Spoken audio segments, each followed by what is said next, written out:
नमस्कार, hornbill TV देख रहे हैं आप। मैं हूं आपके साथ विशाल गर्ग। खबरों की शुरुआत करेंगे बड़ी खबर से। बीकेटीसी पूर्व अध्यक्ष अजेंद्र अजय के नए पोस्ट से सियासी बवाल। बीजेपी प्रदेश अध्यक्ष के बयान को बताया आपत्तिजनक। अजेंद्र अजय बोले, फोन पर 3 मिनट हुई थी बातचीत। सोशल मीडिया पर निजी बातें साझा करना निजता की हद। तो बड़ी खबर आप तक पहुंचा रहे हैं, जहां पर अनुशासनात्मक कार्रवाई को लेकर भी उठाए गए सवाल। ऐसी स्थिति में संन्यास ही उचित विकल्प है।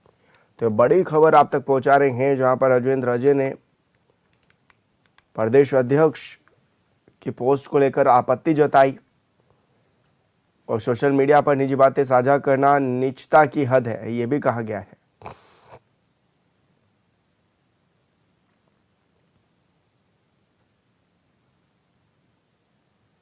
तो बड़ी खबर आप तक पहुंचा रहे हैं, जहां पर आरोप भी इस दौरान लगाए गए और उन्होंने कहा कि ऐसी स्थिति में संन्यास ही उचित विकल्प है।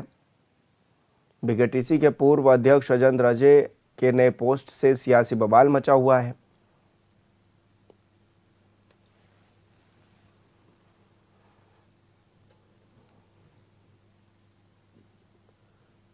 और संवाददाता योगेश आर्य हमारे साथ फोन लाइन पर जुड़ गए। योगेश, क्या कुछ जानकारी मिल रही है, किस तरह का ये पोस्ट था और अब अजेंद्र अजय ने क्या कुछ आपत्ति भी जताई इस पोस्ट पर?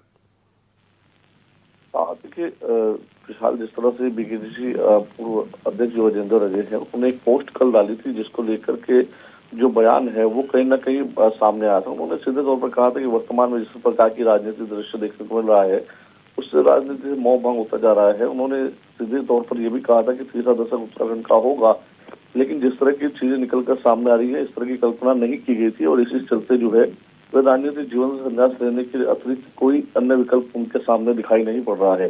लेकिन उसके बाद जिस तरह से प्रदेश अध्यक्ष महेंद्र बंड का बयान आया कि उन्होंने कहा कि जो कि भारतीय जनता पार्टी के ऊपर सवाल उठाता है तो नहीं हो सकता है, लेकिन उन्होंने मनी दुखी मन से उन्होंने अपने बारे में क्या कुछ लिखा है उसकी जानकारी करेंगे। उन्होंने व्यक्तिगत तौर पर लिखा है या पार्टी के ऊपर कटाक्ष किया है, तो पूरी जानकारी करेंगे। और फिर एक बार जो है नई पोस्ट देखने को मिली है जिसमें उन्होंने सीधे तौर पर कहा है कि अजेंद्र अजय की फोन पर जो है बात हुई थी जो है बीजेपी, लेकिन वो कह रहे हैं कि वो जानते नहीं है कि पूरा मामला क्या है।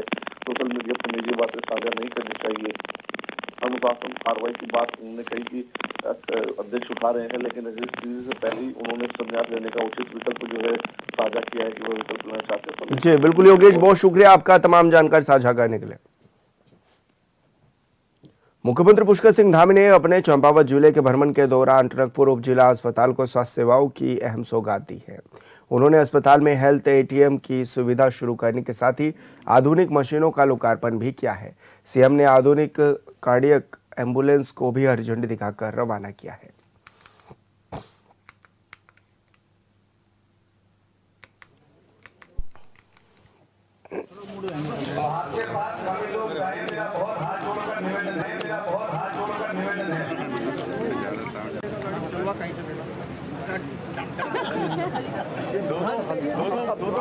एक सूरतिया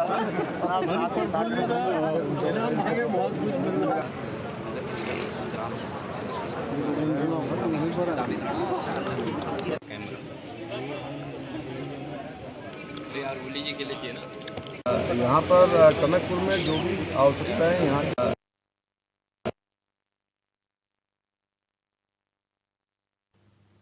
बीजेपी के पूर्व राष्ट्रीय अध्यक्ष जेपी नड्डा के बेटे एडवोकेट हरीश नड्डा हरिद्वार पहुंचे, जहां उनके आगमन पर हर की पौड़ी पर सुरक्षा के कड़े इंतजाम किए गए। हरीश नड्डा ने गंगा आरती में हिस्सा भी लिया। वहीं गंगा सभा के महामंत्री तन्मय वशिष्ठ ने उनका भव्य स्वागत भी किया।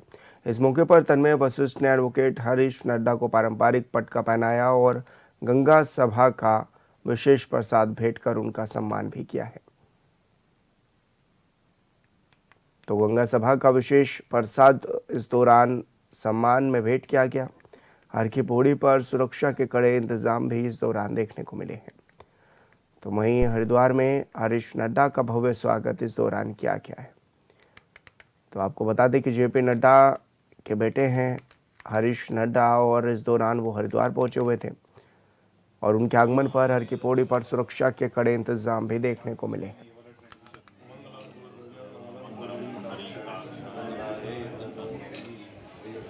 मंत्री श्री जेपी नड्डा जी के सुपुत्र हरीश नड्डा जी ने आज मां गंगा की आरती की, मां गंगा का आशीर्वाद लिया और पूरी आनंद पूर्वक उन्होंने आरती में उपस्थित रहे और हमने श्री गंगा सभार पुरोहितों की ओर से उनको गंगा जली और माँ गंगा का प्रसाद देकर उनके उज्जवल भविष्य की कामना की और साथ ही साथ इसी प्रकार वो समाज और देश की सेवा करते रहें, ये उनको आशीर्वाद दिया। कालाडूंगी तहसील प्रशासन ने कमोला ग्राम सभा में बंजर पड़ी राजस्व की जमीन खाली कराई है। इस दौरान जमीन पर काबिज ग्रामीण और प्रशासन के बीच तीखी नोकझोंक भी हुई। एसडीएम विपिन पंत ने बताया कि जिला अधिकारी के निर्देशन में जिले भर में अवैध कब्जे हटाने के लिए अभियान भी चलाया जा रहा है, जिसके तहत ग्राम सभा कमोला में राजस्व की जमीन को कब्जा मुक्त कराया गया है। वहीं कोटाबाग कनिष्ठ ब्लॉक प्रमुख अपूर्वा बिष्ट ने कहा है कि प्रशासन की ओर से बिना सूचना और नोटिस दिए सीधे कब्जा करना उचित नहीं है। उन्होंने बताया कि जिस जमीन पर राजस्व और बिजली विभाग कब्जा कर रहा है उस भूमि पर गेहूं की फसल लगी हुई है।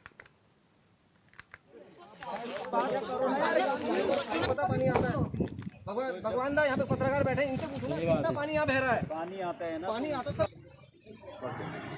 अब ये सर फंस गए और जो दिक्कत ये होगी सर इन्हीं चीज है। उक्त भूमि का चिन्हीकरण किया गया था अपने सब स्टेशन बनाने के लिए और वहां पर जो है कुछ अवैध तरीके से कुछ कृषि कार्य किया जा रहा था। बीपीसीएल राजस्व विभाग की संयुक्त टीम द्वारा जो राजकीय भूमि है, सरकारी भूमि है, वो कब्जे में ले ली गई और कारोबार भी उस जमीन का कर दिया गया है।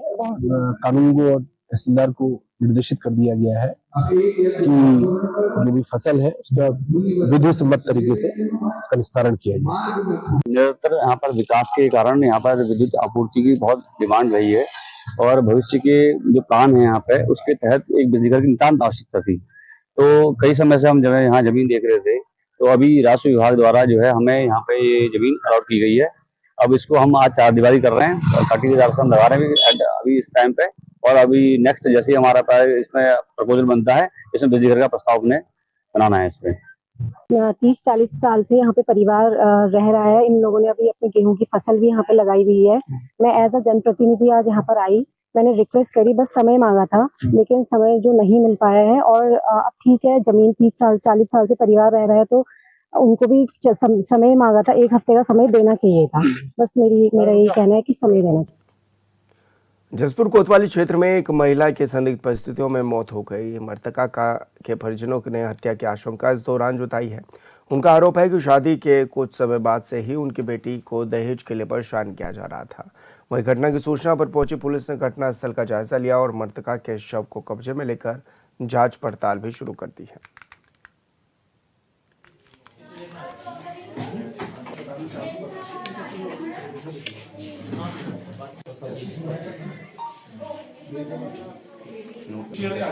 हम कार्रवाई चाहते हैं। 1 महीना पहले लड़की ने बताया था मुझे ले जाओ वरना ये मार देंगे। आज इन्होंने जान से मार दी। हम कार्रवाई चाहते हैं बस। हम लालापुर के रहने वाले हैं। 20 अगस्त को इनकी बारात गई थी, अब इस तारीख को होंगे। हमने तो आके देखा तो लड़की मरी पड़ी थी बस, और हमने क्या देखा। घर वालों के ऊपर कार्रवाई चाहना, कानूनी कार्रवाई होनी चाहिए, जो कानूनी कार्रवाई है। सूचना प्राप्त हुई है कि एक महिला जिसकी शादी 1 साल पूर्व हुई है, जिसका नाम अभी नाजमा और पत्नी शहनवाज बताया जा रहा है, तो सूचना मिलने पर यहाँ पर उपस्थित हुए हैं। तो अभी जो है पंचायतनामा की कार्रवाई चल रही है और किन कारणों से हुई है यह अभी मेडिकल रिपोर्ट जब पीएम होगा उसके बाद ही जो है यह स्पष्ट हो पाएगा। ये देखिए अभी मेडिकल रिपोर्ट और जब हमारी पीएम रिपोर्ट आ जाएगी और जो भी जांच होगी उसके बाद अगर ये कोई मामला दर्ज किया जाता है तो जांच होगी, तो जांच में ही स्पष्ट हो पाएगा कि किन कारणों से मौत हुई।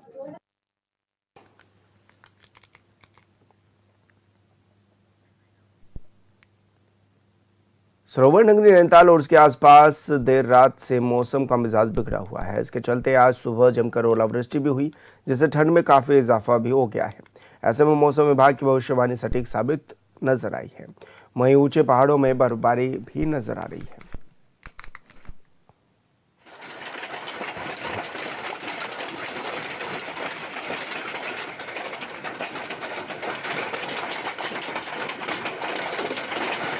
हरिद्वार के बादराबाद औद्योगिक क्षेत्र में HPM infotech private limited company में भीषण आग लग गई, जिससे हड़कंबच की आग लगते ही दमकल की कई गाड़ियां और रानीपुर चौकी की पुलिस टीम मौके पर पहुंची। जिसके बाद दमकल विभाग ने कड़ी मशक्कत के बाद आग पर काबू भी पाया। गनीमत ये रही कि हादसे में कोई जनहानि नहीं हुई, लेकिन फैक्ट्री का सारा सामान जलकर राख हो गया।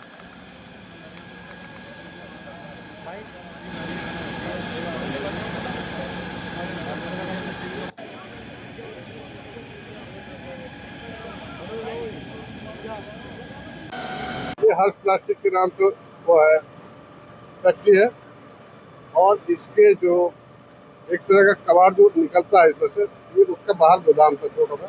जो संभावित कारण है वो लापरवाही से धूम्रपान, कोई विशेष किसी प्रकार का कोई नुकसान नहीं है। एक तरह से कबाड़ की आग है, फैक्ट्री की आग है, इसलिए हमें गाड़ी तो भेजनी पड़ती, इसलिए हमने सिर्फ के गाड़ी। कितनी गाड़ियाँ आई? 3 गाड़ियाँ हैं, लेकिन गाड़ी वो तो फैक्ट्री के हिसाब से भेजनी पड़ती है, आग इतनी बड़ी ना हो। ये तो कोई खास नहीं है, मालिक ये है, नुकसान कोई खास नहीं, एक कबाड़ी है।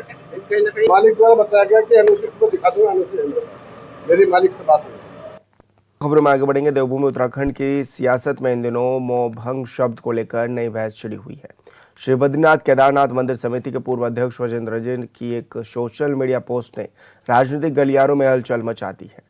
इस पोस्ट में उन्होंने प्रदेश के मौजूदा राजनीतिक हालात पर नाराजगी जताते हुए राजनीति से मोहभंग होने की बात भी कही है। पोस्ट सामने आते ही सत्ता पक्ष और विपक्ष दोनों की प्रतिक्रियाएं भी सामने आने लगी हैं। आखिर क्या है पूरा मामला, इस रिपोर्ट में देखिए।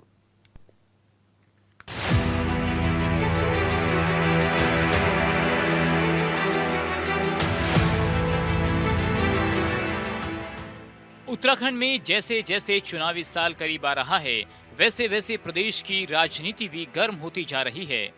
श्री बद्रीनाथ केदारनाथ मंदिर समिति के पूर्व अध्यक्ष अजय अजेंद्र की एक पोस्ट ने देवभूमि की सियासत में नई चर्चा छेड़ दी है, जिसमें उन्होंने मौजूदा राजनीति के हालात को देखते हुए राजनीति से मोहभंग होने की बात लिखी है।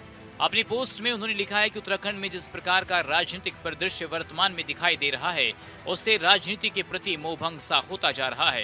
उन्हें प्रधानमंत्री नरेंद्र मोदी के उस कथन का भी जिक्र किया जिसमें कहा गया था कि तीसरा दशक उत्तराखंड का होगा, लेकिन आज जो परिस्थितियां दिखाई दे रही हैं, वो कार्यकर्ताओं और देवभूमि की जनता की कल्पना से अलग नजर आ रही हैं।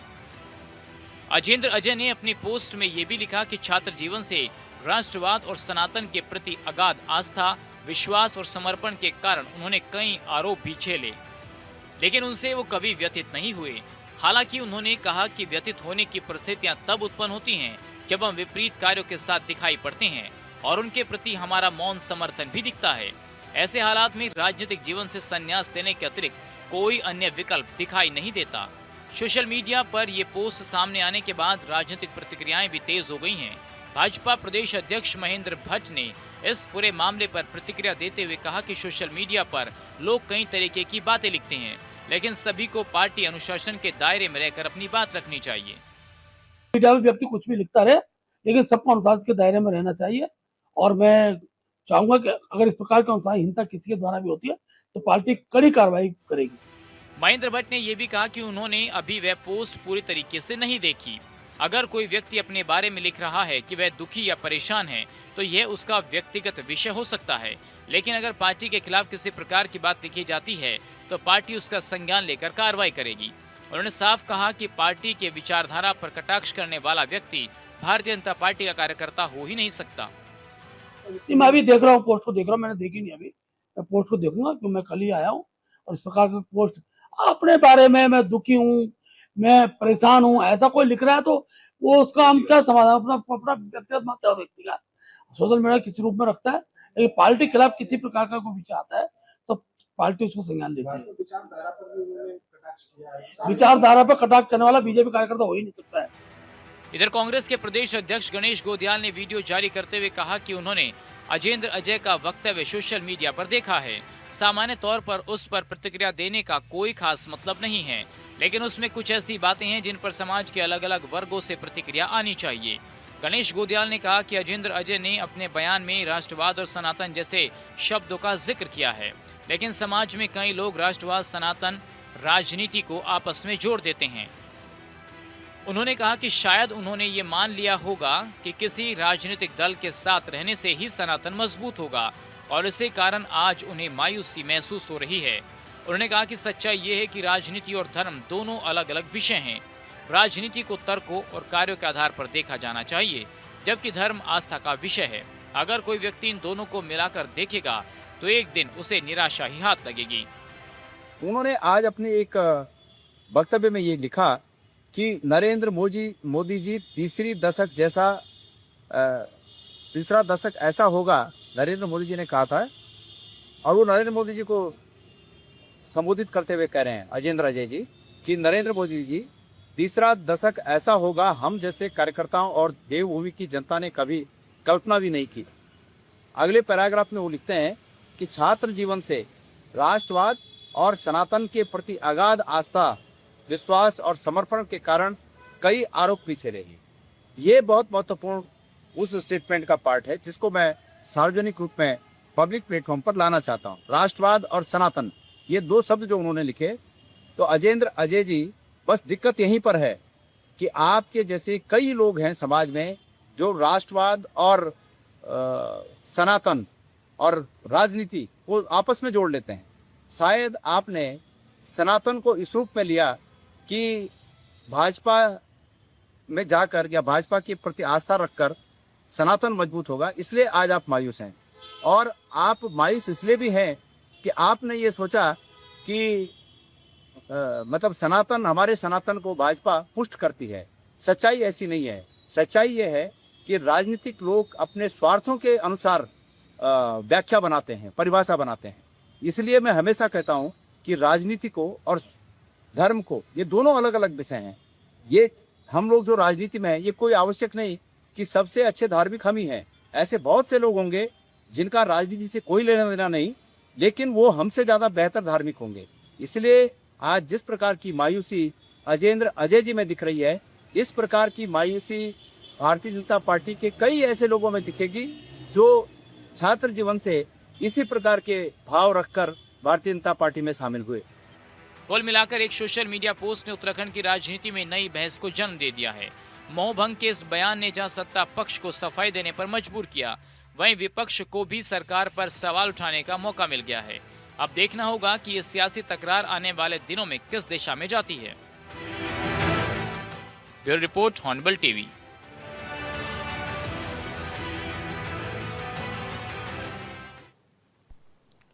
उत्तराखंड में 2017 से ही बीजेपी की डबल इंजन वाली सरकार है जो विकास कार्यों को लेकर बड़ी बड़ी बातें करती है, लेकिन सच्चाई तो ये है कि आज भी प्रदेश के कई इलाके ऐसे हैं जो सड़क मार्ग से जुड़ नहीं पाए हैं।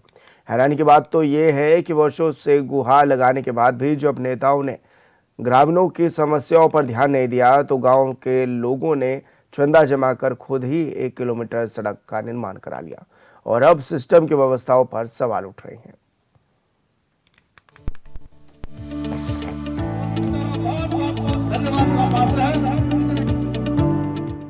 जश्न की तस्वीरें उत्तराखंड के चमोली जनपद की है, जहां के लोग एक साथ जमा होकर खुशियां मना रहे हैं। गांव के बुजुर्ग से लेकर बच्चे तक और महिलाओं से लेकर युवाओं तक जश्न में डूबे हैं। गांव में खुशियां इसलिए मनाई जा रही हैं क्योंकि वर्षों बाद सड़क निर्माण के बाद पहली बार गांव में गाड़ी पहुंची है। यही परमार है। मेरी उम्र भी 60 साल की हो गई, 45 साल हो गए यहाँ आके, पर अभी तक कहीं रोड नहीं देखी। हमने कहा कब तक जाएंगे हम नीचे, अब लठटे के जाएंगे, ऊपर आएंगे नीचे जाएंगे, हैं क्या है यहाँ। नेता लोग आएंगे आते और वोट के टाइम पर और वोट दिए दो वो उस टाइम तो बहन जी प्रणाम, भाई लोग प्रणाम सब कहते हैं। जब जीत जाते हैं तब कोई पीठ फरकाते हैं। सब ऐसे भी नहीं देखते कि हाँ हमने जीता, इनके प्रति हम जीता हमने हैं। आज विधायक हुए कई प्रति हुए, जब हम लोग वोट दी तब हैं मंत्री संतरी हुए यहाँ बना के हम तो बल मोदी तक पहुँचने वाले कल पहुँचा जब से हम तो वोट नहीं दें। दरअसल चमोली जिले विकासखंड पोखरी में डूंगर गांव के पास सड़क पहुंचने पर ग्रामीणों में खुशी की लहर दौड़ गई है। वर्षों से सड़क सुविधा से वंचित इस गांव के लोगों ने आखिरकार खुद ही पहल करते हुए चंदा इकट्ठा किया और श्रम दान कर करीब 1 किलोमीटर सड़क का निर्माण कर दिया। ये सड़क तौणजी मोटर मार्ग से गांव को जोड़ती है। हम खुद रोड बनाए, नारी शक्ति क्या नहीं कर सकती, और नारी शक्ति ने अपना रूप दिखाया, दुर्गा माँ का रूप। नारी शक्ति दुर्गा माँ बीच और आ गई तो काली माँ बीच ना, जब चढ़ गई तो काली माँ बीच, नहीं तो नारी शक्ति क्या नहीं कर सकती।